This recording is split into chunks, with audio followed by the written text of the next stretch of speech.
करूंगा, बट उसके साथ एक चीज जुड़ी हुई है और वो चीज है नॉन स्टॉप यू। आप नॉन स्टॉप कैसे हो सकते हैं, उसके रिलेटेड वो प्रोडक्ट है, और वो किस तरीके से नॉन स्टॉप हो सकते हैं, किस तरीके से वो प्रोडक्ट है, इस पे आज हम चर्चा करेंगे। और कैसे रखें अपने को सारा दिन एक्टिव और एनर्जेटिक। सारा दिन का मतलब होता है आपका वेकिंग टाइम। वेकिंग टाइम मतलब हुआ जब आप सो के जगे और जब दोबारा सोने को गए, उसके बीच का जो पीरियड है उसको हम वेकिंग टाइम कहेंगे। तो वेकिंग टाइम में अपने आप को सारा दिन एनर्जेटिक कैसे रखें, एक्टिव कैसे रखें, इसकी बात हम करेंगे। एक्टिव लाइफ ड्रॉप, इसके कॉम्बिनेशन को, इसके कंपोजिशन को और इससे क्या फायदे होंगे उसकी बात हम करेंगे। इसको समझने के साथ साथ पहला एक सवाल पूछ के मैं आगे बढ़ना चाहता हूं। यहाँ पे एक मिनट में जरा स्क्रीन को सेट कर लूं।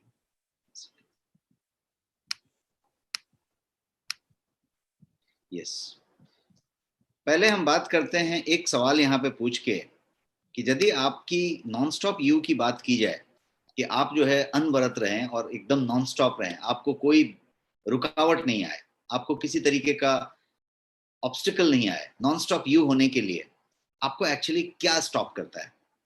What stops you? आप अपना आंसर टाइप कर सकते हैं, मैंने चैट आपका खोल के रखा है। क्या आपको लगता है कि आपको स्टॉप कर सकता है? आप जब बढ़ते रहते हैं तो आपको एक्चुअली क्या स्टॉप कर सकता है? कोई ऐसी चीज जो आपको नॉन स्टॉप यू नहीं बनने देता है? सुस्ती, थकान, लेजीनेस, वेरी क्लोज आंसर्स, और बहुत बहुत बढ़िया आंसर्स है ये सारा। इसकी बात हम कर रहे हैं, बट इन सब के कारण की तरफ मैं जाना चाहता हूं। और इसका कारण क्या है? ये जितनी भी बातें आप कर रहे हैं, एनर्जी लेवल, हेल्थ इशू, सुस्ती, थकान, ये सारी बातें, इन सब चीजों का एक चीज से कनेक्शन है, और वो एक चीज है आपकी उम्र, एज। एज जो आपका है वो जैसे जैसे बढ़ता जाता है वैसे वैसे ये सारी चीजें बढ़ती जाती है। एक छोटे बच्चे को देंगे तो उसके अंदर पूरी एनर्जी होती है, आप समझ नहीं पाते कि वो इतनी एनर्जी उसके पास आ कहां से रही है। वो कूद रहा है तो कूद ही रहा है, दौड़ रहा है तो दौड़ ही रहा है, वो एकदम एक्टिव है। उससे थोड़ा बड़ा, उससे थोड़ा बड़ा, उससे थोड़ा बड़ा, अब जो है वो जो एनर्जी लेवल आपकी है वो जो कम होती जा रही है, वो किसी डिजीज की वजह से हो रही है, किसी डिस्कम्फर्ट की वजह से हो रही है, किसी तकलीफ की वजह से हो रही है, तनाव की वजह से हो रही है, बहुत सारी वजहों से हो रही है, जिसको हम आगे थोड़ा और एनालाइज करके समझेंगे। अभी इस स्लाइड पे हम इतना समझ के चलें कि आपका उम्र जो है वो एक ऐसा चीज है जो आपके नॉन स्टॉप यू में बाधा है। जितनी एनर्जी आपके पास 10 साल पहले थी और अभी में फर्क है, और 10 साल के बाद उसमें भी फर्क आ जाएगा। तो ये फर्क जो आने वाली चीज है वो जो है आपको जो रोक रहा है उसका नाम है उम्र। और यहाँ पे मैंने आपके सामने एक तस्वीर रखी है जिसमें हैंड्स को देख के आप उम्र का अंदाजा लगा सकते हैं और समझ सकते हैं कि एक जो है एकदम एजेड है और एक जो है थोड़ा कम एज से आता चला गया है। तो जैसे जैसे हमारी उम्र बढ़ती जाती है, जैसे जैसे हम उम्र के मामले में प्रोग्रेस करते चले जाते हैं, वैसे वैसे हमारे बॉडी में, हमारे शरीर में चेंजेस आते चले जाते हैं, कंटिन्यूअस चेंज आते चले जाते हैं। और ये चेंज जो है हमारी बॉडी के सेल्स को बदलता है, कोशिकाओं में चेंज आती है, बॉडी के ऑर्गन्स में चेंज आती है, बॉडी के सिस्टम में चेंज आती है, जिस तरीके से हम मेटाबॉलिज्म करते हैं उसमें चेंज आती है, मेटाबॉलिक एक्टिविटी जो होता है, मेटाबॉलिज्म का जो रेट होता है उसमें कमी आती है, और ये सब कमी आती चली जाती है। और जब ये आती है तो ये हमारा हाथ इस तरीके से होते जाता है, हाथ ही नहीं, हमारा चेहरा, हमारा व्यवहार, हमारा तरीका, हमारा एनर्जी लेवल, हमारा रिस्पॉन्ड करने का तरीका, हमारे जोश में कमी, हमारे तरीके में कमी, ये सारा कुछ अपने आप सेट होता चला जाता है। मुद्दा एक जगह से शुरू होता है, वो है उम्र का, और उम्र से बातें होती है। अब एक और चीज पे हम चर्चा करेंगे कि ये उम्र जो होती है वो कुछ लोगों की बहुत जल्दी बढ़ जाती है, कुछ लोगों की देर से बढ़ती है। कुछ लोग ऐसे होते हैं जो बहुत ज्यादा उम्र के हैं फिर भी एकदम जवान की तरह बिहेव करते हैं। उनका नजरिया, उनका तरीका, उनका एक्शन, उनका पूरा का पूरा एक्टिविटी, सब कुछ किसी युवा से भी काफी ज्यादा एक्टिव होता है। और कुछ लोग बहुत युवा होते हैं, 25 साल और 30 साल और 35 साल के होते हैं, लेकिन उनकी जो पूरी की पूरी एनर्जी लेवल होती है, उनकी पूरी की पूरी जो प्रेजेंटेशन होती है, उनका पूरा जो एफर्ट होता है, वो शायद 50 साल वाले का, 45 साल वाले का हो जाता है। तो ये क्या हो रहा है? ये उम्र तो सेम रही, लेकिन उम्र में भी पहले ही आप ज्यादा उम्र के हो गए। आपकी बॉडी एज, आपकी जो कैलेंडर एज है उससे ज्यादा हो गई और आप फिर हो गए। अब ये हो सकता है कि आप बीमार हो गए, हो सकता है कि आपके ऑर्गन में कोई तकलीफ हो सकता है आपको ओबेसिटी हो गई, आपको ओवरवेट हो गए, तो ऑर्गन जो है बहुत ज्यादा काम कर रहा है। हो सकता है किसी को डायबिटीज हो गया किसी को कुछ और हो गया। तो क्या हो गया, ऑर्गन्स जो है ज्यादा पुराने होते चले गए, ज्यादा थकते चले गए, तो वो एनर्जी, वो स्टेमिना, वो एनर्जी लेवल, वो सब चीजें धीरे धीरे चेंज हो गई। तो ये जो वही मैंने बताया कि कोशिकाओं में चेंज होगा, बॉडी के सेल्स में चेंज होगा, ऑर्गन्स में चेंज होगा, बॉडी के सिस्टम के अंदर चेंज होगा, बॉडी का व्यवहार करने के तरीके में चेंज, ये सारा कुछ आपके उम्र के हिसाब से होगा। बट इसमें एक पॉइंट जो समझने वाली है, जिसको आगे के स्लाइड में हम इस्तेमाल करने वाले हैं, वो ये पॉइंट कि आपकी उम्र जितनी है उससे ज्यादा भी हो सकती है एक्चुअल में, और उससे कम भी हो सकती है, डिपेंडिंग ऑन आप कितना मेंटेन है और आप कैसे चल रहे हैं। अब इस मेंटेन की बात करें तो एक पॉइंट आती है oxidative stress. Excess oxidative stress की बात यदि की जाए तो वो डायरेक्टली कनेक्टेड है, डायरेक्टली एसोसिएटेड है आपके सारे के सारे ऑलमोस्ट ऑल डिसऑर्डर्स की बात आप कर लें जो रिलेटेड टू एज है, उससे एक चीज कनेक्टेड है और उसका नाम है ऑक्सीडेटिव स्ट्रेस। आपकी उम्र यदि बढ़ रही है, उम्र बढ़ने के सिम्टम्स आ रहे हैं, तो एक ही चीज हो रही है, ऑक्सीडेटिव स्ट्रेस हो रहा है। और ऑक्सीडेटिव स्ट्रेस के लिए आपको मैंने एक नॉर्मल सेल दिखाया है, और बाद में जो लास्ट वाला है वो जो है ऑक्सीडेटिव स्ट्रेस हुआ हुआ सेल है। तो ये पूरा का पूरा कोशिका में ये तरीके का डैमेज होगा, इस तरीके की सिचुएशन होगी। अब बात करते हैं नॉर्मल एजिंग की, और ये डैमेज को पहले थोड़ा और समझते हैं और नॉर्मल एजिंग को इसके साथ मिला के समझते हैं। नॉर्मल एजिंग कैसे होगी? नॉर्मल एजिंग का मतलब हुआ कि हर एक आदमी जो जन्मा है उसको इस दुनिया से जाना है, उसकी उम्र पूरी होनी है, तो नॉर्मल एजिंग तो होनी है। आदमी का जब उम्र 60 साल हो जाएगा तो उसकी डिफरेंट सिचुएशन होगी, 80 हो जाएगा डिफरेंट सिचुएशन होगी, 90 हो जाएगा डिफरेंट सिचुएशन होगी। आदमी जब 20 साल का होगा तो डिफरेंट होगा, 35 साल का होगा तो डिफरेंट होगा, ये चलता जाएगा। यहाँ पे मैंने किस तरीके से कोशिकाओं का एजिंग होता है, न्यू सेल फॉर्मेशन और जो डिस्ट्रक्शन ऑफ डेड सेल है, उसको मैंने ग्राफ के जरिए आपको दिखाने की कोशिश की है। क्योंकि कोशिकाएं बन रही हैं लगातार, नए कोशिकाओं का निर्माण हो रहा है, और पुरानी कोशिकाएं डेड होती जा रही हैं। तो क्या हो रहा है, निर्माण हो रहा है और अंत भी हो रहा है, उसका विनाश भी हो रहा है, खत्म भी हो रहा है। तो इसकी बात यदि की जाए तो कुछ बन रहे हैं और कुछ बिगड़ते जा रहे हैं। कितने? लाखों की संख्या में। क्योंकि आपके कोशिकाओं की जो संख्या है, वो कोशिकाओं की संख्या ट्रिलियंस में है, मिलियंस नहीं है, ट्रिलियंस है। असंख्य कोशिकाएं हैं, और जब मिलियंस कोशिकाएं हैं, ट्रिलियंस कोशिकाएं हैं, तो हर एक सेकंड में कुछ हजार कोशिकाएं नई बन रही हैं और कुछ विघटित हो रही हैं, खत्म हो जा रही हैं, डेड हो जा रही हैं। ये प्रोसेस कंटिन्यूअस चालू है। जब हम बात कर रहे हैं तो ये प्रोसेस चालू है। हर फ्रैक्शन ऑफ सेकंड में नई कोशिकाएं बन रही हैं, पुरानी मर रही हैं, बन रही हैं, पुरानी मर रही हैं। अब मुद्दा इस बात का है कि कितनी बन रही हैं और कितनी मर रही हैं। बनने की संख्या ज्यादा है कि मरने की संख्या ज्यादा है? यदि बनने की संख्या ज्यादा है तो आप युवा होते जा रहे हैं, आप बढ़ रहे हैं, उम्र को अचीव करते जा रहे हैं। और यदि ये बिघटने की संख्या ज्यादा हो गई और बनने की संख्या कम हो गई, तो क्या हुआ, आप एजिंग में चले गए। अब आपकी उम्र ढलनी शुरू हो गई। तो आप चढ़ान पे थे और अब आप ढलान पे आ गए। तो बनने की संख्या और विघटित होने की संख्या, तो बनती कितनी है और विघटित कितनी होती है, ये एक बात हो गई। अब इसको यदि आप मेरे नीचे के कुछ फिगर्स पे ध्यान दें, तो मैंने वहां पे एक फिगर आपके लिए रखा है कि 2:1। आपकी उम्र जब 25 साल तक है, तो 25 साल, ये मैं नॉर्मल बता रहा हूं, हो सकता है कि नॉर्मल भी हो सकता है कि 25 साल की कम उम्र का भी रेशियो चेंज हो गया हो, बिकॉज उसकी लाइफस्टाइल, बिकॉज उसका खाने का तरीका, बिकॉज उसका जीने का तरीका, बिकॉज उसकी बीमारियां, व्हाटएवर। बट मैं एक नॉर्मल कंडीशन में बात कर रहा हूं कि नॉर्मल सिचुएशन होगा तो क्या होगा। नॉर्मल सिचुएशन होगा तो 2:1 का रेशियो होगा। पहला वाला फिगर पढ़िए, जिसमें आपकी उम्र यदि 25 साल तक है तो 25 साल तक ये रेशियो 2:1 रहेगा। 2:1 का मतलब क्या हुआ कि आपका जो है निर्माण जो है 2 हो रहा है और विघटित जो हो रहा है वो 1 हो रहा है। आपका चढ़ान पे है, आप जो है और युवा होते जा रहे हैं। लेकिन 25 से ऊपर आप गए तो 25 से 40 के बीच में, 25 to 40 years of age, ये माना गया है कि आप दूसरे वाले रेशियो में आ जाते हैं 1:1, मतलब एक जो है निर्माण है और एक ही विघटित भी हो रहा है, मतलब जितना बन रहा है उतना ही विघटित हो रहा है। और जब आप 40 से ऊपर बढ़ते हैं, इसीलिए 40 के ईयर को, 40 साल की उम्र को बहुत क्रिटिकल कहा जाता है, क्योंकि उसके बाद आपको आपका बहुत ज्यादा ध्यान रखना है, बहुत ज्यादा ध्यान रखना है। आप 40 क्रॉस कर गए, आप देखिएगा 40 जैसे ही आप क्रॉस करते हैं आपको इनवेरिएबली चश्मा लगाने की जरूरत पड़ती है, रीडिंग ग्लास लगाने की जरूरत पड़ती है। किसी को 38 में पड़ जाएगी, किसी को 42 43 में पड़ जाएगी, लेकिन चश्मे की जरूरत पड़ेगी, रीडिंग ग्लास लगेगा। क्या हो रहा है, आप उस 40 के आसपास आ गए हैं। ये कोई एक्यूरेट गिना हुआ नहीं है, बट एक स्वस्थ आदमी के लिए ये मानक लिया गया है।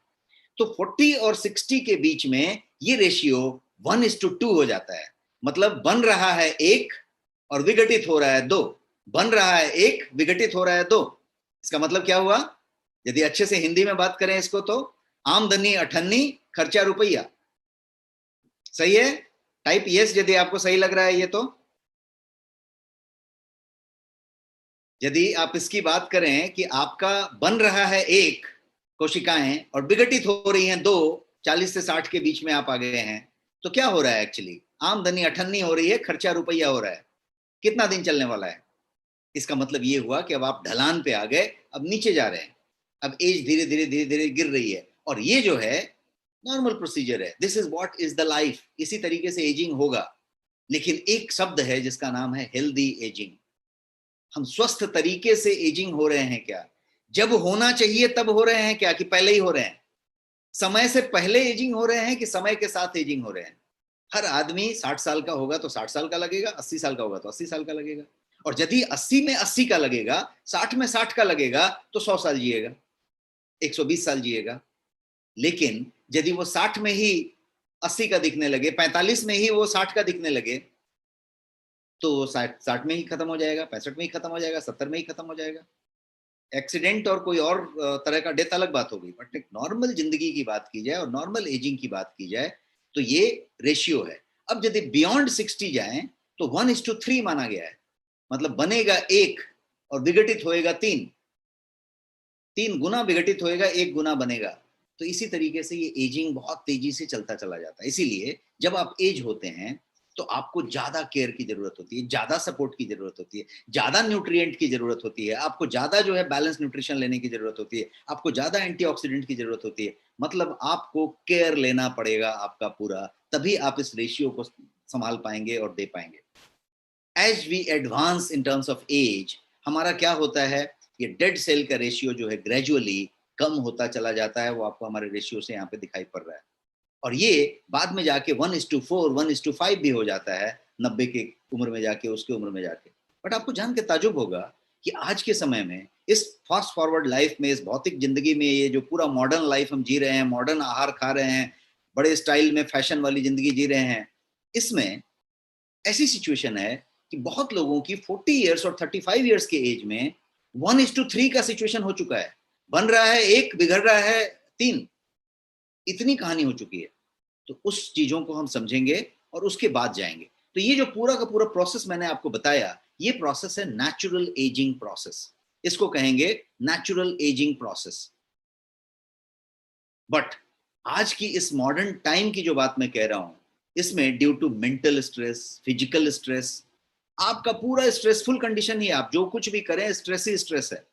मेंटली स्ट्रेस्ड हैं, फिजिकली स्ट्रेस्ड हैं, इमोशनली स्ट्रेस्ड हैं, रिश्ते में स्ट्रेस है, सिचुएशन में स्ट्रेस है, वातावरण में स्ट्रेस फैला हुआ है, कोविड है, वातावरण में फैला हुआ बीमारी है, लॉकडाउन है, लॉकडाउन ओपन हो रहा है, ये हो रहा है, वो हो रहा है, आपकी फैक्ट्री नहीं चल रही है, आपकी कंपनी नहीं चल रही है, आपका नौकरी नहीं चल रहा है, आपका बिजनेस नहीं चल रहा है, बहुत सारे इश्यूज हैं। इन इश्यूज के बीच में आपको स्ट्रेस होना स्वाभाविक है, और वो स्ट्रेस एक जगह पे आ रहा है। और ये रेशियो, ये जो न्यू सेल का और डेड सेल का है, ये जो है अल्टर होता चला जा रहा है। ये जहां पे 1:1 होना चाहिए था, वहां पे 1:2 हो गया। जहां पे 1:2 होना चाहिए था जिस उम्र में, वहां पे 1:4 हो गया, 1:3 हो गया। ये अल्टर होता चला जाता है। आपके यंग जनरेशन में जहां 25 और 40 के बीच में जो होना चाहिए था, वो रेशियो 1:2, 1:3 बन गया। इसको कहते हैं अर्ली एजिंग। और ये जो तस्वीर मैंने आपके सामने रखी है, इस तस्वीर में एक आदमी ने एक ग्लास रखा और उसमें मैग्नीफाई होके उसकी एज अलग दिख रही है। आप उसका देखें, उसका रिंकल, उसका तरीका, उसके बाल, हर चीज चेंज हो गए हैं। तो ये बताने का एक सिंबॉलिक पिक्चर ये है कि हो सकता है कि मेरी उम्र 49 है और हो सकता है कि मैं दिख रहा हूँ 65 का, ये भी संभव है। तो मेरी उम्र जो है और जो मैं कांच लगाने के बाद दिख रहा हूँ या जो एक्चुअल दिख रहा हूँ, वो अलग बात है। तो इसको समझने की बात करें। और ये जो मैं इमेज दिखा रहा हूँ, ये जो आप पिक्चर देख रहे हैं, ये पिक्चर सिर्फ चेहरे का नहीं है। आप सिर्फ चेहरे का, स्किन का लेके मत चलिए, बाल सफेद हो गए, चेहरा झुर्री पड़ गया या कोई एजिंग दिख रहा है, ये चेहरे से सिर्फ कनेक्टेड नहीं है। चेहरा तो एक माध्यम है बताने के लिए कि ऐसा हो रहा है। जो कुछ हो रहा है वो अंदर हो रहा है। It is beyond your skin, beyond your hair, beyond your सब कुछ, ये वैसा हो रहा है। तो ये जो पर्टिकुलर चीज है, ये अर्ली एज आपके इम्यूनिटी सिस्टम को वीक करेगा। इसीलिए देखिए, कोविड बच्चों को अटैक नहीं कर रहा है, एजिड को कर रहा है। जब उससे ज्यादा पावरफुल आया तब बच्चे को अटैक कर पाया और कर पाएगा, ऐसा बोला जा रहा है। तो कहने का मतलब कि बच्चे की immunity given situation any time ज्यादा होगी। क्यों? क्योंकि उसकी इम्यूनिटी ज्यादा है। बाद में इम्यूनिटी कम होने वाली है। तो आपकी इम्यूनिटी, आपका बाल का सफेद होना, ग्रे होना, आपका जो है बाल्डनेस हो जाना, झड़ जाना, गंजापन हो जाना, टकला हो जाना, आपका जो है आई साइट कमजोर हो जाना, हमने अभी चर्चा किया कि 38-42 में आपका चश्मा लगने लगता है, आपका हार्ट प्रॉब्लम होना, आपके फैट क्या बोलते हैं, ब्लड के अंदर फैट जमा होने लगना, ट्राइग्लिसराइड बनने लगना, होमोसिस्टीन का बढ़ जाना, आपका कोलेस्ट्रॉल जमा होने लग जाना, ब्लड प्रेशर शूट हो जाना, आपका हाइपरटेंशन हो जाना, ये सब सारा कुछ जो बातें हो रही है, डायबिटीज हो जाना, ये सब कुछ, स्किन में रिंकल हो जाना, एजिंग दिखने लगना, ये सारा कुछ संभव है। और ये सारा कुछ होगा जब आपकी एजिंग होनी शुरू हो जाएगी। अब ये नेचुरल एजिंग है, नॉर्मल एजिंग है कि प्री मैच्योर एजिंग है, पहले ही होने लग गई है क्या, इसको एक बार समझने की जरूरत है। आफ्टर 60 ये एजिंग नेचुरल है। इसमें से कोई बीमारी हो रही है, इसमें से मान लीजिए कि सफेद बाल हो रहे हैं, कहीं रिंकल हो रहा है, कहीं थकान हो रही है, कहीं हार्ट का प्रॉब्लम जैसा दिख रहा है, ब्लड प्रेशर शूट हो रहा है, डायबिटीज जैसी बात हो रही है, ये सब नॉर्मल है। उस समय उसके बाद होगा। लेकिन यदि आपका उसके पहले हो रहा है तो ये प्री मैच्योर हो रहा है। हम लोग जो है ओल्ड एज रिलेटेड डिसऑर्डर्स की बात करें तो उसको 40 में ही महसूस कर रहे हैं, 35 में ही महसूस कर रहे हैं। एक वर्ल्ड हार्ट फाउंडेशन का डेटा कहता है कि 25 से और 35 के बीच में मैक्सिमम हार्ट अटैक के केसेस आ रहे हैं, ज्यादा करके sudden cardiac arrest and all that. ये पहले नहीं आते थे, पहले ये 60 के बाद कभी किसी किसी को आ जाते थे। तो क्या हो रहा है, हर चीज प्रीपोन हो रही है। अब आप चेक कर लीजिए, किसी को थायराइड चेक करना है, किसी को कोई और बीमारी चेक करनी है, किसी को कार्डियक प्रॉब्लम चेक करना है, किसी को डायबिटीज चेक करनी है। आप देखिए बहुत अर्ली एज में ये सारा कुछ होने लग रहा है। क्यों होने लग रहा है? क्योंकि एजिंग अर्ली हो रही है। ये चेहरे की झुर्रियों से कनेक्टेड नहीं है, एजिंग ही अर्ली हो रही है। इसको कहेंगे अर्ली एजिंग। अर्ली एजिंग हो रहा है, इस पॉइंट तक मैं आपको लेके आया। अब इस एजिंग की टॉपिक को और आगे बढ़ाएं और कनेक्ट करके देखें कि यहाँ कनेक्ट क्या है। एजिंग जो है वो डायरेक्टली कनेक्टेड है फ्री रेडिकल से और ऑक्सीडेटिव स्ट्रेस से। आपकी जो फ्री रेडिकल बन रही है वो आपके एजिंग का कारण है। उम्र बढ़ेगा तो फ्री रेडिकल बनेगा, लेकिन पहले ही बनने लग गई तो ऑक्सीडेटिव स्ट्रेस आपको पहले ही हो रहा है और उसकी वजह से हो रही है। ऑक्सीडेटिव स्ट्रेस के बारे में और फ्री रेडिकल के बारे में मैंने डिटेल में आपको बताया था एक प्रीवियस सेशन में, जिसमें मैं टेरा बेरी के बारे में बता रहा था। तो वहां पे एक एंटीऑक्सीडेंट बता रहा था और मैंने आपको डिटेल में इस बात को बताई थी। Do you remember that? कितने लोग याद कर रहे हैं कि ऐसा मैंने बताया था? टाइप यस यदि आप रिमेंबर कर रहे हैं कि मैंने वो ऑक्सीडेटिव स्ट्रेस पूरा डिटेल में बताया था। काफी लोग रिमेंबर कर रहे हैं। बट जो लोग आज नए हैं या रिमेंबर नहीं कर रहे हैं या जिनको रिकैप करना है, मैं एक 2 से 4 मिनट में उस पॉइंटर्स को रिकैप कर दूंगा ताकि आप क्लियर हो जाएं और हम अपने टॉपिक पे ज्यादा स्ट्रांग रूप से आ जाएं और आप हमारी चीजों को टिपिकल समझ पाएं। तो मैं क्विकली रिकैप करूंगा उसको और आपको बताऊंगा कि एंटीऑक्सीडेंट यदि समझना है तो वो क्या है। एंटीऑक्सीडेंट बेसिकली क्या कर रहा है? फ्री रेडिकल को हटा तो रहा है, लेकिन क्या कर रहा है? तो मैंने आपको उस दिन ये तस्वीर दिखाई थी और बताई थी कि रस्टिंग, जंग लग जाना, ये किस तरीके से जंग लग रहा है। ये सेम चेन रखा हुआ है और सेम चेन बाहर रखा हुआ है। ये चेन जब ऑक्सीडेट होएगा तो रस्टिंग हो जाएगी, इस तरीके का हो जाएगा। आपका मोटरसाइकिल का पहिया हो, आपका साइकिल का पहिया हो, यदि आप कोई सी शोर के इलाके में रहते हैं, जैसे मैं बॉम्बे में रहता हूँ, तो आप कैसा भी सामान रख दीजिए, वो दूसरे दिन रस्ट में आ जाएगा, रस्ट हो जाएगा उसको, 3 दिन 5 दिन में रस्ट हो जाएगा। क्यों रस्ट हो जाएगा? क्योंकि वातावरण में ह्यूमिडिटी है और आपका जो है रस्टिंग ले लेगा। यदि लोहे का सामान है, रस्टिंग हो जाएगा। तो ये रस्टिंग में क्या हुआ, यहाँ पे ये जो आयरन था वो जाके रस्ट हो गया। एक दूसरा एग्जांपल लीजिए, आपका तांबे का, कॉपर का कोई भी बर्तन हो आपके घर में, आप उसको छोड़ देंगे तो वो पीला पड़ जाएगा, काला पड़ जाएगा, हरा पड़ जाएगा, हरा या काला पड़ जाएगा। क्यों हरा काला पड़ गया? क्योंकि वो जो है ऑक्सीडाइज हो गया। ये जो चीज था ये भी ऑक्सीडाइज हुआ, ये भी ऑक्सीडाइज हुआ। अब आप एक सेव काट लें, सेव काट के रखेंगे, एकदम फ्रेश रहेगा, और 5 मिनट आप कुछ दूसरा कुछ कर लें, 5-7 मिनट के बाद उस सेव को निहारें, ये सेव जो है काला पड़ना शुरू हो गया। क्या हो रहा है? जब तक सेव कटा नहीं था तब तक प्रॉपर था, जैसे ही कटा वो ऑक्सीजन के संपर्क में आया और ऑक्सीकरण चालू हो गई, ऑक्सीडेशन चालू हो गया, इसको कहेंगे ऑक्सीडेशन की प्रक्रिया चालू हुई। ऑक्सीडेशन उसको, सेव को काला कर दिया, उसमें जंग लगा दिया, उसको हरा कर दिया तांबे के बर्तन को, और उस तरह की चीजें हो गई। अब इसको जरा अपने सिचुएशन से जोड़ के देखें, अपने एजिंग, प्री मेच्योर एजिंग और डिजीज की जो बातें कर रहे हैं उससे जोड़ के देखें, तो ऑक्सीडेटिव स्ट्रेस पैदा हुआ। ये जो है आपके सेल्स को डैमेज करना शुरू किया, प्रोटीन्स को, एंजाइम्स को, यहां तक कि डीएनए को डैमेज करना शुरू किया।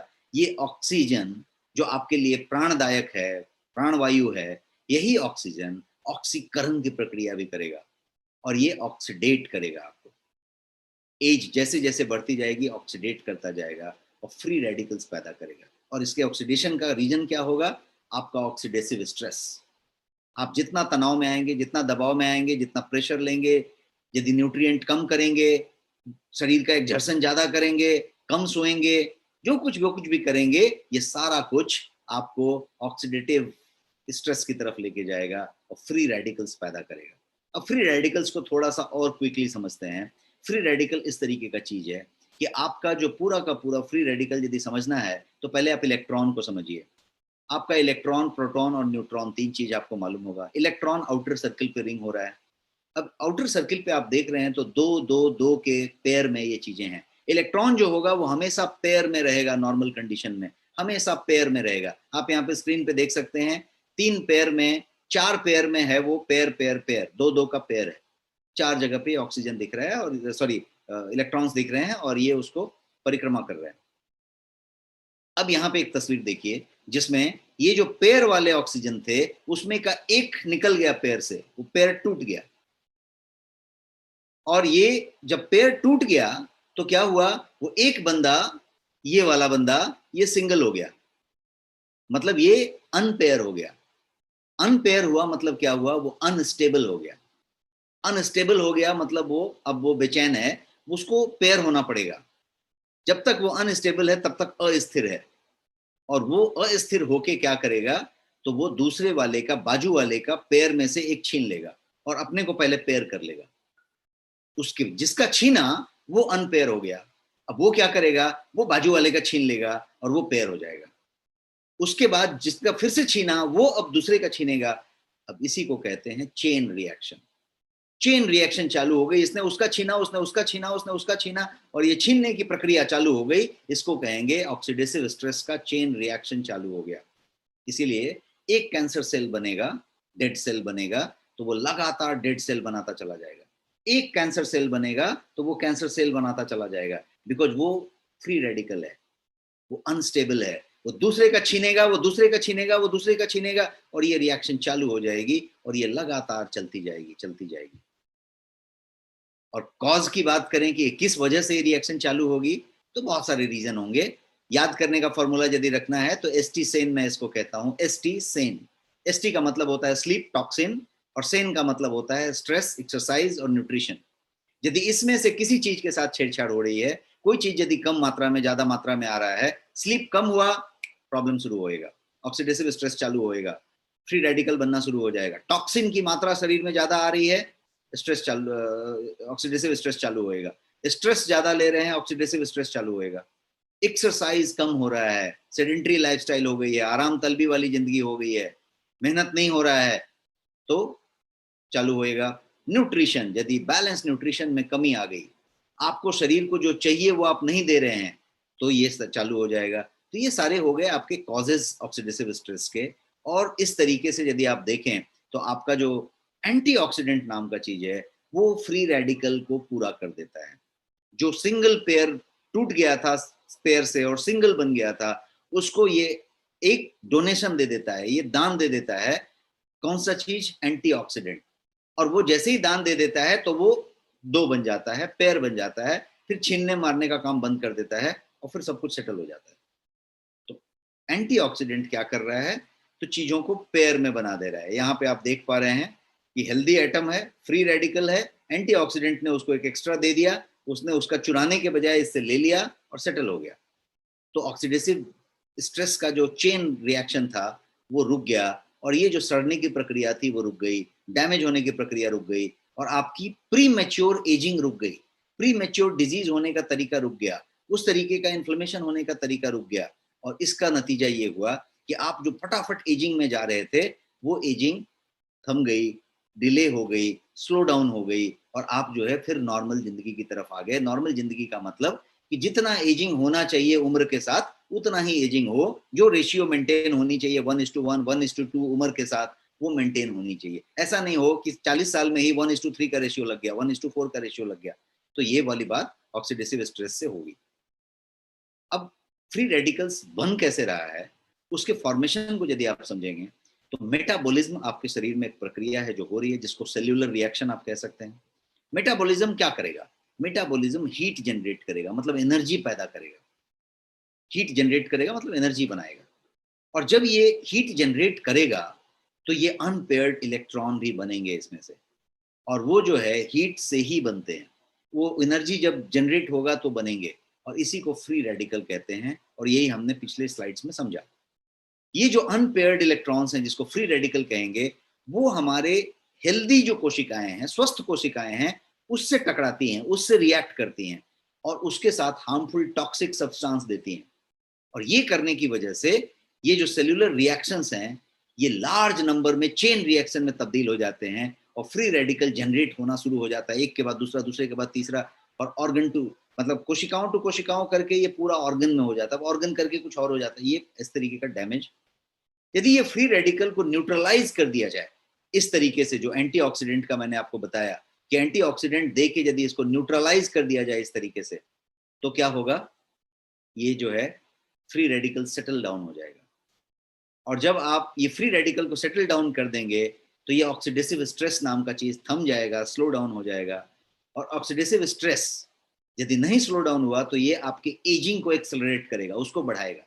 तो इसको स्लो डाउन करेंगे तो एजिंग स्लो डाउन होएगी, पीछे आएगा। तो आप देखेंगे कि बहुत लोग योगा करते हैं, बहुत लोग बहुत स्वस्थ खाते हैं, बहुत स्वस्थ जीते हैं, बहुत मेंटेन रहते हैं, तो आप देखेंगे कि उसका बॉडी भी मेंटेन है, उसकी बीमारी भी मेंटेन है, उसका शरीर भी शेप में है पूरा, और वो बढ़िया दिखता है। वो 50 साल का होगा, 60 साल का होगा, लेकिन 35 का दिख रहा है, वो प्रॉपर है एकदम। एटलीस्ट 50 का है तो 50 का दिख रहा है। लेकिन कुछ लोग आपको ऐसे मिलेंगे कि 25 साल के हैं, 30 साल के हैं, लेकिन दिख रहे हैं 45 के, दिख रहे हैं 50 के। क्यों? क्योंकि वही वाली ये डिस्पैरिटी है। और ये जो चीज है इसमें जब आप ऑक्सीडेटिव स्ट्रेस की बात करें तो ये आपको फिर सब तरफ लेके जाएगा, टाइप 2 डायबिटीज की तरफ ले जाएगा, हार्ट डिजीज की तरफ ले जाएगा, डायबिटीज की तरफ ले जाएगा, कैंसर की तरफ ले जाएगा, ये सारी तरफ आपको लेके जाएगा और उस तरीके का काम करेगा। तो आपका बॉडी की यदि बात की जाए, बिना कुछ ऑक्सीडेशन लिए और बिना कोई चीज किए, सॉरी एंटीऑक्सीडेंट लिए, आपका शरीर एक बेहतरीन काम करता है, बिकॉज भगवान का बनाया हुआ है, बहुत ही मैग्निफिसेंट मशीन है, एकदम अजूबा मशीन है, इसके अंदर सब सुविधा दी हुई है। ये नॉर्मल एजिंग को मेंटेन करने के लिए खुद एंटीऑक्सीडेंट बनाता है, खाने में से खुद एंटीऑक्सीडेंट निकालता है। आप दिन भर एंटीऑक्सीडेंट जैसी चीजें खाते रहते हैं, और ये उसमें से निकालता है, और निकाल के फ्री रेडिकल को सेटल कर देता है, और हेल्दी सेल को बनाए रखने में पूरी की पूरी मदद करता है। तो एक तरीके से कहा जाए तो फैंटास्टिक जॉब करता है ये, it does a fantastic job for you. लेकिन अब जब आज की फास्ट फॉरवर्ड लाइफ वाली जिंदगी जब हम जीते हैं, जब हम पुअर डाइट लेते हैं, जंक डाइट लेते हैं, हम जो है केमिकल पेस्टिसाइड से युक्त चीजें लेते हैं, हम टॉक्सिन्स ग्रहण करते हैं, हम जो है बहुत तरीके की चीजें करते हैं सुबह से शाम तक, हमने डीओ स्प्रे मारा है, हमने जो है बहुत सारा केमिकल लिया है, केमिकल वाले शैम्पू से नहाया, केमिकल वाले पैराबेन के साबुन से नहाया है, हम जो है टूथपेस्ट में पैराबेन यूज किया है, हम जितना भी चीज लिया है वो प्रोसेस फूड है, केमिकल युक्त है, हम कुछ मिलावट वाली सामान लिया है। अभी मैंगो का सीजन है, सब लोग भर भर के केमिकल खा रहे हैं बिकॉज केमिकल से मैंगो पकाया जा रहा है। तो ये सारा सारा कुछ जो हम कर रहे हैं वो हम लेते चले जा रहे हैं, टॉक्सिक टॉक्सिक टॉक्सिक लेते चले जा रहे हैं। और जितना न्यूट्रिशन हमारे शरीर को चाहिए वो न्यूट्रिशन हम ले नहीं रहे। हम जो है जंक फूड ले रहे हैं, फास्ट फूड ले रहे हैं, डिलीशियस फूड ले रहे हैं, टेस्टी फूड ले रहे हैं, कलर डाल के फूड ले रहे हैं, प्रोसेस्ड फूड ले रहे हैं, ये सारा कुछ हम कर रहे हैं। सो रहे हैं कम, नेटफ्लिक्स देख रहे हैं, बिजनेस कर रहे हैं, बहुत सारे शौक पूरा कर रहे हैं, हम बहुत सारा कुछ कर रहे हैं। तो हम एक्चुअली क्या कर रहे हैं, हम अपने ऑक्सीडेटिव स्ट्रेस को बढ़ा रहे हैं और हम अपने फ्री रेडिकल्स के निर्माण को ज्यादा कर रहे हैं और हम अपने रेशियो को चेंज कर रहे हैं। 1:1 को 1:2 कर रहे हैं, 1:3 कर रहे हैं, हम उसको बढ़ाते जा रहे हैं। तो ये जो चीज है, और बहुत सारा चीज है, जैसे मान लीजिए कोई सिगरेट स्मोक कर रहा है, पोल्यूशन ले रहा है, शौक से तो नहीं ले रहा है, सिगरेट स्मोकिंग शौक से कर रहा है लेकिन पोल्यूशन शौक से तो नहीं ले रहा है। ईएमआर का रेडिएशन, इलेक्ट्रोमैग्नेटिक रेडिएशन, मैं लैपटॉप पे बैठा हूँ, इलेक्ट्रोमैग्नेटिक रेडिएशन मिल रही है, फोन बात कर रहा हूँ, इलेक्ट्रोमैग्नेटिक रेडिएशन है, फोन आपके आजू बाजू में ही है, घर में वाईफाई चल रहा है, आप माइक्रोवेव ओवन के सामने किचन में काम कर रहे हैं, आप जो कुछ भी कर रहे हैं, आप टीवी देख रहे हैं, लगातार हर जगह पे रेडिएशन आ रही है, माइक्रो रेडिएशन आपको मिल रही है, इलेक्ट्रोमैग्नेटिक कह सकते हैं आप। तो ये जो सारा कुछ आपको मिल रहा है ये भी आपको ऑक्सीडेटिव स्ट्रेस की तरफ ले जा रहा है। आप बहुत तरह की दवाइयां खा रहे हैं, आप बहुत तरीके के इलाज कर रहे हैं, बहुत तरीके की दवाई खुद की मर्जी से खा रहे हैं, तो ये सारा कुछ आपको ऑक्सीडेटिव स्ट्रेस की तरफ ले जा रहा है और ये प्रॉब्लम की तरफ बढ़ रहे हैं। तो ये सारा कुछ आपको एंटी ऑक्सीडेंट की जरूरत की तरफ लेके जाता है। तो सिर्फ एंटीऑक्सीडेंट नहीं, आपको सुपर एंटीऑक्सीडेंट की जरूरत है। यही कारण है कि आपको सुपर एंटीऑक्सीडेंट की जरूरत पड़ेगी। एक और कारण है कि आज की इस लाइफ में, चाहे वो होम मेकर हाउसवाइफ हो या कोई कामकाजी महिला हो, ऑफिस जाने वाली, बिजनेस करने वाली महिला हो, आप यदि वर्क फ्रॉम होम हो या आप ऑफिस जाके काम करते हो, आप बिजनेस करते हो या नौकरी करते हो, आप जो कोई भी हैं, आप स्टूडेंट हैं, जो कोई भी हैं, इस तरीके के सिचुएशन में जहां पे करना बहुत कुछ है, टू डू लिस्ट बहुत लंबी है और समय बहुत कम है, समय बहुत कम है, करना बहुत ज्यादा है, भाग दौड़ वाली जिंदगी है और आप उसी में लगे पड़े हैं। लगे पड़े हैं तो क्या हो रहा है, एक तो खाने का सिचुएशन नहीं है, रेस्ट का सिचुएशन नहीं है, दूसरा तनाव बहुत ज्यादा है क्योंकि ये पूरा करना है, ये पूरा करना है, ये नहीं हुआ है, वो नहीं हुआ है, ये करना है, ये करना है। तो आप क्या कर रहे हो, आप अपने आप को ऑक्सीडेटिव स्ट्रेस में डाल रहे हैं, पुअर स्लीप, स्ट्रेस बढ़ा रहे हैं, अनहेल्दी डाइट ले रहे हैं। पैसा है, पैसा की वजह से खाना नहीं खाया ऐसा नहीं हुआ, खाना नहीं खाया बिकॉज समय नहीं है, खाना लेट से खाया क्योंकि काम में लगे हुए थे, खाना ज्यादा खा लिया इसलिए कि काम में लगे हुए थे, स्ट्रेस हो गया इसलिए खा लिया, स्ट्रेस कम हो गया इसलिए खा लिया, बिंज ईटिंग कर लिया, एसिडिटी हो गई, बहुत सारा कुछ हो गया। ये सब जो चीजें हो रही हैं इसका रीजन ये है कि हम जो है अपने आप को एक्चुअली शट डाउन नहीं कर पा रहे हैं। शट डाउन का मतलब आप समझ रहे हैं, शट डाउन नहीं कर पा रहे हैं मतलब बंद नहीं कर पा रहे, गाड़ी को रोक नहीं रहे। शट डाउन का मतलब मैं आपको बताता हूं, मैं इग्निशन की बात कर रहा हूं। आप जब मोटरसाइकिल में अपने चाबी डालते हैं, कार में जब चाबी डालते हैं, की डालते हैं, तो क्या करते हैं, उसको ऑन करते हैं। आपके पास यदि बटन स्टार्ट वाली कार है तो आप बटन जब दबाते हैं, स्टार्ट बटन, तो क्या करते हैं, आप इग्निशन ऑन करते हैं गाड़ी का और गाड़ी करके स्टार्ट हो जाता है। ये गाड़ी की इग्निशन ऑन हुई, आपकी भी इग्निशन ऑन होती है जब आप सुबह में, नींद खुलती है आपकी और आपकी आंख खुलती है, अलार्म बजता है, आंख खुलता है, या फिर आपका खुद से नींद खुलता है, आंख खुलता है। जैसे ही आंख खुला, इग्निशन ऑन हो गया। उस इग्निशन को ऑफ कब किया, क्या इग्निशन आप ऑफ करते हैं? टाइप करिए यदि आप इग्निशन को कभी ऑफ करते हैं तो। आप यदि, मैं ये मान लीजिए यहाँ से मैं पूना जा रहा हूँ या बॉम्बे से बड़ौदा जा रहा हूँ, कहीं जा रहा हूँ कार से, तो मैं क्या करूंगा, यहाँ से बॉम्बे से पूना जाते वक्त एक बार मैं मॉल पे कहीं रुक जाऊंगा बीच में। क्यों रुकूंगा, क्योंकि मैं कार के इग्निशन को ऑफ करना चाहता हूँ और 5-7 मिनट उसको ठंडा कर देना चाहता हूँ। मैं वहां पे कुछ ड्रिंक ले लूंगा या कोई स्नैक्स ले लूंगा या फिर वॉशरूम यूज कर लूंगा या वॉटेवर, थोड़ा देर रुक जाऊंगा 5-7 मिनट। लेकिन आप देखेंगे कि आप लॉन्ग जर्नी पे जब होते हैं तो आप गाड़ी को एक बार स्टॉप करते हैं क्योंकि गाड़ी हीट नहीं हो जाए, गाड़ी को एक बार इग्निशन को ऑफ कर देते हैं, चाबी बाहर निकाल लेते हैं। आप अपना चाबी कब बाहर निकालते हैं वो बताइए। क्या आप अपने इग्निशन को ऑफ करते हैं स्टार्ट होने के बाद? पहले के समय में 20 साल, 25 साल पहले, 30 साल पहले 15 साल पहले ऐसा होता था कि मैं अपने पिताजी के ऑफिस की बात करूं तो उस समय ऐसा होता था कि ऑफिस का एक टाइम होता था 10 to 5, 10 to 6, 6 बजे जब सारी फाइल बंद करके उठ गए तो उठ गए, अब ऑफिस बंद हो गया। अभी ऑफिस भी बंद नहीं होता, आपका काम भी बंद नहीं होता, क्योंकि आपके पास ये है और आपके पास ये है, लैपटॉप है, तो आप लगातार ऑन हैं। आपने इग्निशन को ऑफ ही नहीं किया, कभी ऑफ नहीं किया, लगे हुए हैं, चल रहा है, नींद में भी चल रहा है। तो ये जो आप इग्निशन को स्विच ऑफ नहीं कर रहे, ये भी एक कारण है कि आप अपने आप को ऑक्सीडेटिव स्ट्रेस के लिए पूरी तरीके से तैयारी कर दिया है, और वो तैयारी एक से दूसरे से कनेक्ट होता चला जाता है। और ये चीज बहुत चीजों से कनेक्टेड है, केवल वर्क नहीं है। आज की डेट में आप देखेंगे तो बहुत सारे ऐसे लोग हैं जो नेटफ्लिक्स के लिए आधी रात तक जगे रहते हैं, 3 बजे सुबह तक जगे रहते हैं और वो नेटफ्लिक्स देखते रहते हैं। बहुत लोग यूट्यूब देखते रहते हैं, बहुत लोग मनोरंजन करते रहते हैं, बहुत लोग फालतू के व्हाट्सएप फॉरवर्डर्स को ही देखते रहते हैं। अब मान लीजिए आप 10 ग्रुप में हैं, 15 ग्रुप में हैं, तो 15 जगह पे 15 तरह के मैसेज आएंगे, हर जगह पे 10-20 वीडियो आएगी, हर वीडियो 2-5 मिनट की होगी। तो आपके लिए तो उतना काम ऑलरेडी है। 8 घंटे 10 घंटे का वर्क कर रहे थे, 8 घंटे का बिजनेस था, अभी 8 घंटे का कुछ और मिल गया है करने को, तो कर ही रहे हैं ना लगातार।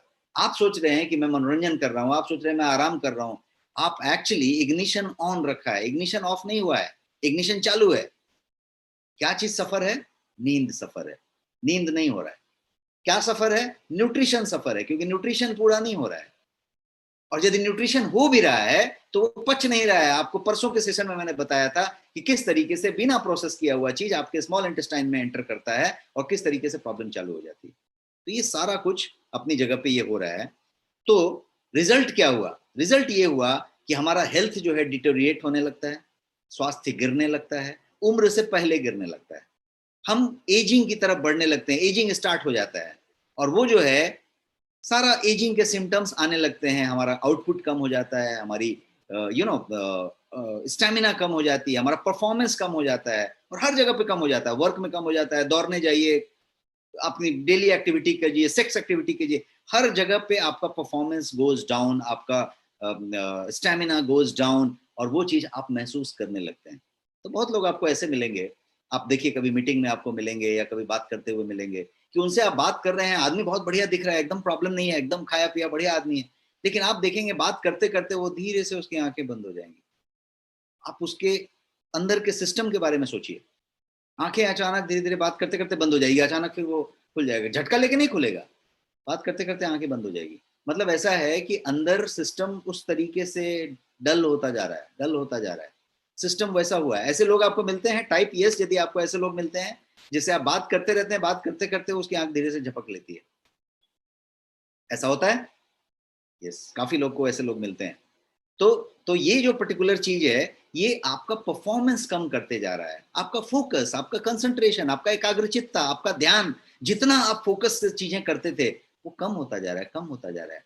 तो यदि ये कम होएगा तो क्या होएगा, ये आप मुझे बताइए, ये मैं आपसे पूछना चाहता हूँ। यदि ये स्टेमिना कम होएगा, आपका परफॉर्मेंस कम होएगा, तो क्या होएगा? आप ज्यादा देर तक काम करेंगे, आपका वर्क आवर बढ़ जाएगा। प्लीज अंडरस्टैंड, साइंस समझिए, सिंपल सा साइंस है। यदि आपका परफॉर्मेंस लेवल कम होगा तो आपका वर्क आवर, काम करने के घंटे बढ़ जाएंगे। यदि मैं बहुत अच्छा काम करता हूँ, फास्ट फास्ट करता हूँ, मुझे बहुत अच्छा आता है करने, तो मैं बहुत जल्दी जल्दी करके रख दूंगा। मैं रोटी बनाना सीखूं और बहुत अच्छा रोटी बनाता हूँ, तो मैं जाऊंगा खटाखट खटाखट 10 रोटी बना के आ जाऊंगा। लेकिन अभी नया नया रोटी सीख रहा हूँ, मेरा परफॉर्मेंस लेवल लो है, स्टेमिना कम है, तो क्या होगा, मैं वही 3 रोटी बनाने में और 1 घंटा लगा लूंगा। तो हर चीज में, रोटी एक अच्छा एग्जाम्पल नहीं दिया मैंने, कोई भी एग्जाम्पल आप लीजिए फॉर दैट मैटर। आप जब टाइप कर रहे हैं तो यदि आपका परफॉर्मेंस कम हो जाएगा तो आप देर तक टाइप करेंगे, और अदरवाइज 3 पेज टाइप करके फट से निकल जाएंगे। तो यदि ये परफॉर्मेंस की बात की जाए तो क्या होगा, आपका वर्क आवर बढ़ जाएगा। काम तो उतना लिया ही है, करना ही है, बिजनेस उतना है, नौकरी उतना है, बात उतनी है। अब आपका यदि वर्क आवर बढ़ जाएगा तो ये आप देखिए मैं क्या समझाना चाह रहा हूँ, ये एक विसियस सर्कल है। आपका परफॉर्मेंस कम हुआ तो वर्क आवर बढ़ गया, वर्क आवर बढ़ा तो और ज्यादा काम कर रहे हैं, और ज्यादा काम कर रहे हैं तो और ज्यादा थक रहे हैं, और ज्यादा ऑक्सीडेटिव स्ट्रेस हो रहा है, और ज्यादा फ्री रेडिकल बन रहा है। तो ये जो फ्री रेडिकल बनने की जो प्रक्रिया थी, उसको सेटल डाउन करने के बजाय आप उसको और बढ़ाते जा रहे हैं, बढ़ाते जा रहे हैं। आप और मेहनत करते जा रहे हैं, आप और थकते जा रहे हैं, और ज्यादा मेहनत कर लिया, ज्यादा थक गए, ज्यादा ऑक्सीडेटिव स्ट्रेस हो गया, तो नींद फिर से ठीक से नहीं आएगी। नींद पूरा नहीं हुआ तो फिर से फ्रेश नहीं जगे। कितने लोग ऐसे हैं जो सुबह में जगते हैं और आंख खुलने के बाद आपको ऐसा लगता है कि थोड़ी देर और सोते हैं। वो क्या साइन दे रहा है, वो क्या हिंट कर रहा है? वो ये हिंट कर रहा है कि आपकी नींद पूरी नहीं हुई है, आपको और थोड़ा सोने की जरूरत है। और अब आप जबरदस्ती उठ गए तो बात अलग है। यदि आप उठे फ्रेश एंड एनर्जेटिक, तो इसका मतलब है कि आप उम्र के साथ चल रहे हैं। फ्रेश एंड एनर्जेटिक आप में से कितने लोग उठते हैं? टाइप करिए यस या नो, ईमानदारी से टाइप करिए, यस टाइप करिए या नो टाइप करिए। कितने लोग थके हुए उठते हैं? थके हुए का मतलब कि अलार्म को स्नूज कर देते हैं, अलार्म बजा उसको दबा देते हैं, बोलते हैं थोड़ी देर और यार, अभी एक थोड़ा देर और। क्या हो रहा है? आप जबरदस्ती जिंदगी जी रहे हैं, जबरदस्ती कुछ करने की कोशिश कर रहे हैं। और एक ऐसा है कि नींद खुली तो एकदम फ्रेश एंड एनर्जेटिक, जंप करके उठ जाने का मन किया और एकदम फ्रेश है। तो ये जो चीज है, ये सारा कुछ कनेक्टेड है आपकी उस ऑक्सीडेटिव स्ट्रेस से और उस बातों से। आगे बढ़ते हैं। अब इसको थोड़ा सा एक दूसरे क्वेश्चन पे लेके जाते हैं। अब आप टाइप करना बंद करिए, मैं आपको एक क्वेश्चन पूछ रहा हूं, उसका जवाब आप टाइप करिए। सवाल ये है कि how many hours you are able to work without getting tired? बिना थके आप कितना घंटा काम कर सकते हैं? और ये मत कहिए कि नहीं नहीं मैं तो 12 घंटा कर सकता हूँ, 14 घंटा कर सकता हूँ। बिना थके, विदाउट गेटिंग टायर्ड। 2 घंटा, 3 घंटा, 4 घंटा विदाउट गेटिंग टायर्ड का मतलब कि कभी कभी ऐसा होता है ना कि काम करते करते आपको लगता है कि एक ब्रेक लेते हैं यार, पहले सिगरेट फूक के आते हैं, या फिर एक कड़क चाय मंगाते हैं, या फिर चलो एक कॉफी ब्रेक लेते हैं, चलो कुछ ऐसा करते हैं। मतलब क्या हुआ? विदाउट गेटिंग टायर्ड नहीं हो रहा है, अब आपको एक ब्रेक चाहिए वहां पे। तो कुछ लोग 2 घंटा करेंगे, कुछ लोग 3 घंटा करेंगे, कुछ लोग 4 घंटा, कुछ लोग 5 घंटा, कुछ लोग 8 घंटा। ये सारे लोग टाइप करते जा रहे हैं कि कितना घंटा करेंगे। अब आप नोटिस करेंगे कि जब आप इसको प्रैक्टिकल करके देखेंगे तो आपको रियलाइज होगा कि आप समझते थे कि 4 घंटा कर लेंगे, लेकिन एक्चुअली 2 ही घंटा कर पा रहे हैं। तो आपको खुद ही सदमा लगेगा, शॉक लगेगा, अच्छा ऐसा हो गया क्या मेरे साथ?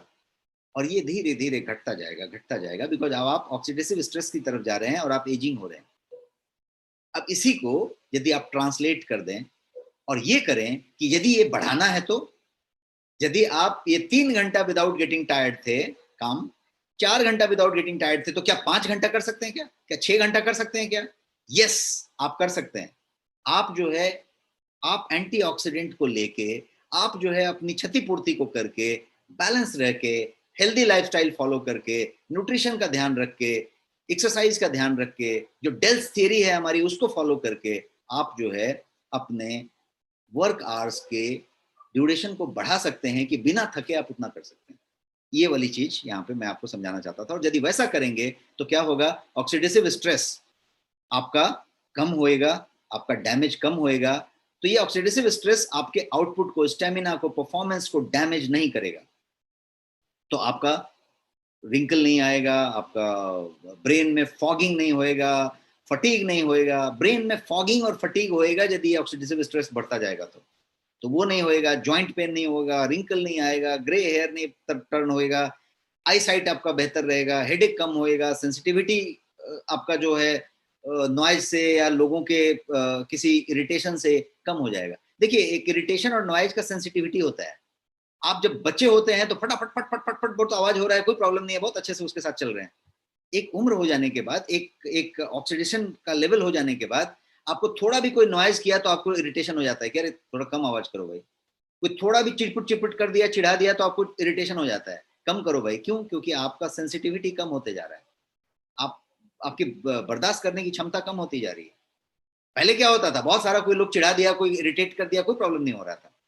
पहले बहुत सारा कुछ हो गया, नहीं होता था। पहले देखिए, आप खाना 2 बार नहीं खाया, दोपहर का खाना स्किप हो गया, कोई प्रॉब्लम नहीं होता था। अभी यदि थोड़ा डिले हो गया तो सर पकड़ लेता है, हेडेक होने लग जाता है, भारी हो जाता है। ये सारी चीजें वो एक लेवल पे लेके जा रही हैं और वो चीजें कर रही हैं कि आपका एंटीऑक्सीडेंट यदि है पूरा का पूरा मेंटेन, तो आप जो है इस ऑक्सीडेटिव स्ट्रेस को कम कर सकते हैं, लेवल में रख सकते हैं। ये स्ट्रेस होएगा, लेकिन वो रेशियो में होने दीजिए। जब आप 60 के हैं तो 60 का होने दीजिए, 40 के हैं तो 40 का होने दीजिए, 80 के हैं तो 80 का होने दीजिए, और उसको मेंटेन रखिए। तो एंटीऑक्सीडेंट या सुपर एंटीऑक्सीडेंट की बात करें तो जब while you are on the go, तो सुपर एंटीऑक्सीडेंट की जरूरत होगी और डिफरेंट तरीके से होगी। और मैं जो एक्टिव लाइफ का सेशन आज आपके साथ ले रहा हूं, ये एक्टिव लाइफ, ये वही चीज है। ये वही चीज है जो एक्टिव लाइफ है। ये जो है आपको सुपर एंटीऑक्सीडेंट देता है नॉर्मल तरीके से आपके वाटर में। आप जब जब पानी पी रहे हैं तो आपको सुपर एंटीऑक्सीडेंट मिल जा रहा है। ये वो चीज है। ये रहा एक्टिव लाइफ आपका ड्रॉप।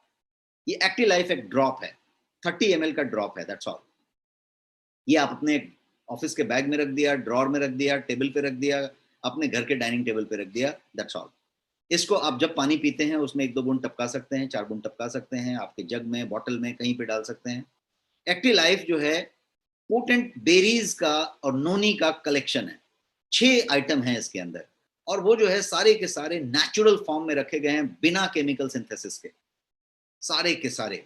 और उनका जो पूरा का पूरा चीज है वो है आपका नोनी है, ब्लूबेरी है, गूसबेरी जिसको आंवला कहते हैं आप, गोजी बेरी है, वो रेड कलर का जो दिख रहा है वो गोजी बेरी है, अकाई बेरी है और ब्लैक बेरी है।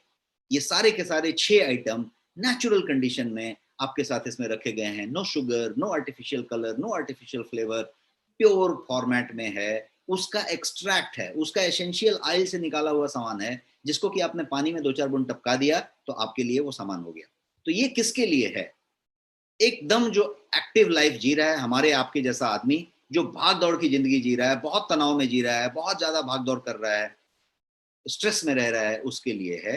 बिजी प्रोफेशनल्स का क्या प्रॉब्लम आता है? बिजी प्रोफेशनल 2 चीज पे लैक कर रहा है। पहला चीज, उसके पास टाइम कम है और उसका बैलेंस डाइट नहीं हो रहा है। ये दोनों चीज लैक कर रहा है। और तीसरा भी लैक कर रहा है कि वो एक्सरसाइज जो करना चाहिए था, नॉर्मल एक्सरसाइज, वो नहीं कर पा रहा है, बिकॉज वो अफोर्ड नहीं कर सकता। उसके पास बहुत सारा काम पड़ा हुआ है, तो वो अफोर्ड नहीं कर सकता। जानकार होगा तो भी अफोर्ड नहीं कर रहा। तो क्या हो रहा है? टाइम कम है, बैलेंस डाइट भी नहीं ले रहा, और सेडेंट्री लाइफ भी जी रहा है, आराम तलबी वाली जिंदगी पे आ गया है। तो ये सारा कुछ ऑक्सीडेटिव स्ट्रेस को बढ़ाने के लिए आ गया। इसके लिए जरूरी है कि आप जो है उसके ऑक्सीडेटिव स्ट्रेस के लिए एंटीऑक्सीडेंट की बात करें, और ये उसकी क्षतिपूर्ति कर रहा है। आप यहाँ पे देख रहे हैं ये सारा का सारा सामान है। 6 पावरफुल बेरीज हैं इसके अंदर, और ये इस तरीके से इसमें पैक्ड है। कोई भी आदमी जो एक्टिव और बहुत एक्टिव लाइफ जीने की बात कर रहा है, तो उसमें सेल लेवल पे यदि बात की जाए तो एक्टिव लाइफ क्या कर रहा है? ये ड्रॉप आपके सेल्यूलर लेवल पे काम कर रहा है, कोशिका लेवल पे, और फ्री रेडिकल्स को बनने से रोक रहा है, स्लो डाउन कर रहा है। तो ये जो क्रॉनिक डिजीज और प्रॉब्लम और एजिंग होने की बात हो रही है, उसमें मतलब कंट्रोल आ रहा है। 3 से 5 ड्रॉप आपने ग्लास में डाल दिया, बॉटल में डाल दिया, कोई डोज फिक्स नहीं है, आपके टेस्ट के हिसाब से आप डाल सकते हैं। 5-7 ड्रॉप काफी है, तो ये कर सकते हैं। ये खासियत इसका क्या है? तो बेरीज और नोनीज का ये नेचुरल कलेक्शन है, वो भी एक्सट्रैक्ट फॉर्म में, मतलब आपने उसका लीटर लेने के बजाय ऐसा है। No chemical, no dilution, all natural form में है, नेचुरल ड्रॉप है, और ये ट्रस्टेड फॉर्मेट है। तो इसमें आप देख रहे हो बेरीज का बेनिफिट है, पहले इसकी खासियत बताई जाए तो। दूसरा जो है वो ये है कि ये डे लॉन्ग एनर्जेटिक आपको रख सकता है। यदि आप इसको ले रहे हैं तो डे लॉन्ग एनर्जी को एक्सपेक्ट कर सकते हैं आप।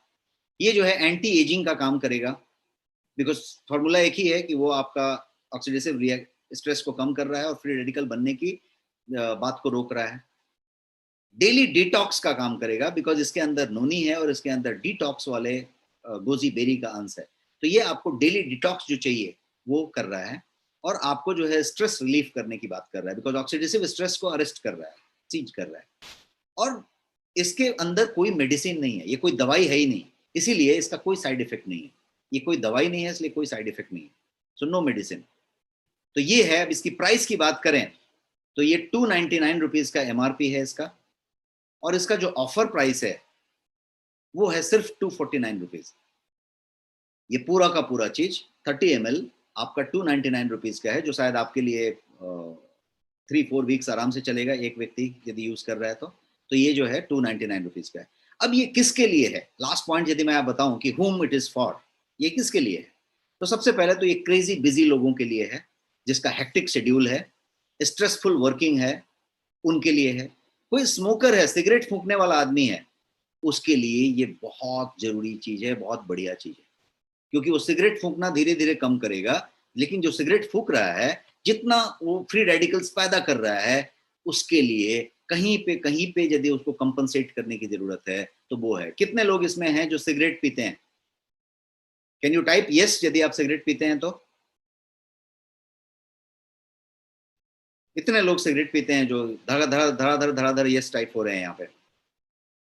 तो इतने लोग यहाँ पे सिगरेट पी रहे हैं, तो मैं ये कह रहा हूं कि जो सिगरेट पी रहे हैं उनको कॉस्ट की तो लैंग्वेज समझ में आएगी, आप शायद 2 पैकेट 3 पैकेट सिगरेट पीते हैं तो शायद कितने रुपए में पैकेट मिलती है, I am not a smoker तो मुझे मालूम नहीं, लेकिन यदि एक सिगरेट का पैकेट आप ले रहे हैं तो एक इसका भी पैकेट सिगरेट के साइज की ही पैकेट है ये, आप इसका भी पैकेट ले सकते हैं और कहीं पे थोड़ा बहुत तो कंपनसेट आप कर सकते हैं, उसकी बात हो रही है। एक और सेगमेंट है जिसके लिए बहुत बढ़िया है और वो सेगमेंट है स्टूडेंट्स। आपके घर में बच्चे होंगे, कॉलेज में पढ़ते होंगे, स्कूल में पढ़ते होंगे, जिस भी जगह पे पढ़ रहे हैं, बच्चे जो है आज सबसे ज्यादा मेहनत कर रहे हैं। बच्चे जो है लॉन्ग आवर स्टडी कर रहे हैं, रात में स्टडी कर रहे हैं, लगातार अभी तो डिजिटल स्टडी कर रहे हैं, बिकॉज स्टडी फ्रॉम होम है, ऑनलाइन स्टडी है, तो वो पढ़ रहे हैं और उसके बाद स्ट्रेस बहुत ज्यादा है, एग्जाम का स्ट्रेस है, एग्जाम का डेट कब आएगा, होगा कि नहीं होगा, पोस्टपोन्ड हो गया नहीं हो गया, सब तरह का स्ट्रेस है। तो यदि बच्चे हैं और यदि बच्चे पढ़ रहे हैं तो बच्चे का स्ट्रेस बहुत ज्यादा है, एग्जाम का फियर है, एग्जाम का स्ट्रेस है, बहुत तरह का, लॉन्ग ड्यूरेशन आवर्स है, हाई स्ट्रेन है, तो बच्चों के लिए बहुत अच्छा है। और अगेन एक और सेगमेंट है जिसके लिए बहुत अच्छा है, यदि आपके पास एजिंग पेरेंट्स हैं, एजिंग पेरेंट्स हैं यदि आपके पास, जिनकी उम्र बढ़ रही है, 60 के ऊपर है, 70 के ऊपर है, 90 के ऊपर है, 80 के ऊपर है, तो उनके लिए ये बहुत अच्छा है, क्योंकि वहां पे ऑक्सीडेटिव स्ट्रेस बहुत ज्यादा हो रहा है, क्योंकि 1:4 हो चुका है, 1:3 हो चुका है, मतलब आमदनी अठन्नी हो रही है, खर्चा रुपया हो रहा है कोशिकाओं के निर्माण में और कोशिकाओं के डिस्ट्रक्शन में। जैसे ही 60 साल की उम्र क्रॉस हो गई, वो ऑलरेडी कोशिकाएं बन रही हैं कम और खर्च हो रही हैं ज्यादा, मर रही हैं ज्यादा, तो इसलिए वहां पे भी इसका बहुत ज्यादा योगदान होगा। तो मैंने शायद ये सब चीजें बताई इस तरीके से, ये जो है आपका रिसर्च बेस्ड प्रोडक्ट है, उस तरीके से डेवलप करके बनाया गया है और ये जो है इन तरीके के सर्टिफिकेट से लैस है। आपके डब्बे पे ये सारा सर्टिफिकेट मिलेगा, जिसमें FSSAI HACCP भी है, कोशर भी है, हलाल भी है और WHO GMP भी है। ये आपका नेक्स्ट शॉपी पे अवेलेबल है, आप बटन दबा के इसको ऑर्डर कर सकते हैं और घर पे आप इसकी डिलीवरी ले सकते हैं। तो ये नेक्स्ट शॉपी पे है। बाकी जो बाकी लोगोज आप देख रहे हैं, अमेजॉन, फ्लिपकार्ट, बिग बास्केट, बाकी जगहों पे भी ये अवेलेबल है और ये वहाँ का बेस्ट सेलर है, बट आपके पास इसकी प्राइस डिफरेंट है और इसीलिए मैंने बताया कि 299 का है, आपके पास ये 249 में है और उसके ऊपर भी आपको BV मिलता है और उसके ऊपर भी आपको सारे बेनिफिट्स मिलते हैं। तो ये हुआ आपके नेक्स्ट शॉपी पे अवेलेबल है। अब मैं आपको एक गुड न्यूज देना चाहता हूं बिफोर मैं क्वेश्चन पे आऊं। आपका गुड न्यूज के लिए मैंने परसों आपसे बात की थी, जब शुक्रवार का मैंने सेशन लिया था तो मैंने आपसे बात किया था और एक चीज बताई थी आपको, फूड इंटॉलरेंस टेस्ट की बात की थी कि ब्लड टेस्ट है जिसमें आपका ब्लड का एक सैंपल लेंगे और फूड इंटॉलरेंस आपका किन किन चीजों से है, आपको किन किन फूड से एलर्जी है, कौन कौन सी फूड को आपका शरीर दुश्मन मान चुका है, उसको जो है हमने बताया था और उसके एक टेस्ट के बारे में बात की थी। और मैंने आपसे कहा था कि मैं CMD सर से बात करूंगा और उनको रिक्वेस्ट करूंगा कि वो कहीं पे आपका फुल वॉलेट यूटिलाइजेशन हो सकता है क्या। और गुड न्यूज मैं आपको आज लेके आया हूं और गुड न्यूज ये दे रहा हूं कि यस, आप इस्तेमाल कर सकते हैं, पूरा का पूरा वॉलेट का पॉइंट आप इस्तेमाल कर सकते हैं, फुल वॉलेट पॉइंट यूटिलाइजेशन। तो ये जो है फूड इंटॉलरेंस टेस्ट है, जिसमें आप जो है एक सिंपल सा ब्लड देके पूरा के पूरे पैरामीटर्स को टेस्ट कर सकते हैं। और यदि ये WHO का एक आंकड़ा आपको दिखा रहा हूं, WHO कहता है कि करीब दुनिया में 45% पॉपुलेशन ऐसा है जिसको फूड इंटॉलरेंस है किसी न किसी फूड से, और उसके बाद भी वो फूड खा रहा है और वो खाने की वजह से उसको तरह तरह के प्रॉब्लम हो रहे हैं, थायराइड ट्रिगर हो रहा है, कुछ और ट्रिगर हो रहा है, ओबेसिटी हो रही है, डायबिटीज हो रही है, कुछ और हो रहा है, कुछ और हो रहा है, क्योंकि वो फूड को शरीर ने दुश्मन मान लिया है। क्यों मानता है, ये प्रोसेस मैंने आपको डिटेल में फ्राइडे को समझाया था। तो हाउ टू फाइंड आउट कि ये जो खाना हम खा रहे हैं ये जो है हमारा शरीर बर्दाश्त कर सकता है कि नहीं, शरीर के लिए ये फ्रेंडली है कि नहीं, तो इसको चेक करेंगे फूड इंटॉलरेंस टेस्ट से। ये टेस्ट ऐसा है कि इसके अंदर 217 पैरामीटर है, 217 पैरामीटर्स आपका टेस्ट हो जाएगा एक ब्लड के सैंपल से, और इस तरीके का रिपोर्ट आएगा। मैं आपके सामने रिपोर्ट का सैंपल दिखा रहा हूँ, जहां पे ग्रीन वाला बता रहा है कि आप सुरक्षित हैं, ये सब खा सकते हैं आप, पीला वाला बता रहा है कि अवॉइड करें, इसको ना लें, थोड़ा दूर रहें, और लाल वाला कह रहा है कि बिल्कुल ना लें, इसका पूरा का पूरा आपका बॉडी को सिग्नल मिल चुका है, ये वाले को बॉडी दुश्मन मान चुका है, बॉडी का इम्यून सिस्टम इसको दुश्मन मान चुका है, ये जब आप लेंगे तो सारा चीज ट्रिगर हो जाएगा और आपको प्रॉब्लम होगा। तो ये चीज है, ये सैंपल रिपोर्ट भी आपको मैंने बता दिया। और यदि आपने समय रहते इसको टेस्ट नहीं किया और यदि आप फूड इंटॉलरेंस को नहीं समझ पाए हैं और कुछ चीजें हैं जो आपको फूड इंटॉलरेंस कर रही हैं, तो सबसे पहले वो आपको एजिंग फास्ट कराएगा। आप जितने उम्र में जितना उम्र होना चाहिए उससे बहुत पहले उतना उम्र कर लेंगे, और इन सब चीज़ों की बात करेंगे, जैसे माइग्रेन हो सकता है ट्रिगर, स्किन के डिसऑर्डर्स हो सकते हैं, आपको जो है रिमोटॉइड अर्थराइटिस हो सकता है, आपको जो है बॉवेल सिंड्रोम इरिटेबल हो सकती है जिसको आईबीएस कहते हैं, आपका ये सारे सारे जितने भी आप इश्यूज देख रहे हैं ये चीजें हो सकती हैं। तो इसको यदि समझेंगे कॉस्ट के मामले में तो ये है 8,500 रुपीज इसका प्राइस है, ये पूरे के पूरे टेस्ट का 217 पैरामीटर का टेस्ट है, डोर स्टेप सर्विस है, फ्री डोर स्टेप सर्विस है, और ये फुल रिवॉर्ड पॉइंट यूसेज आप कर सकते हैं। आप 1500 पॉइंट अपना रिवॉर्ड का पूरा इसमें इस्तेमाल कर सकते हैं। तो ये रहा आज का सेशन।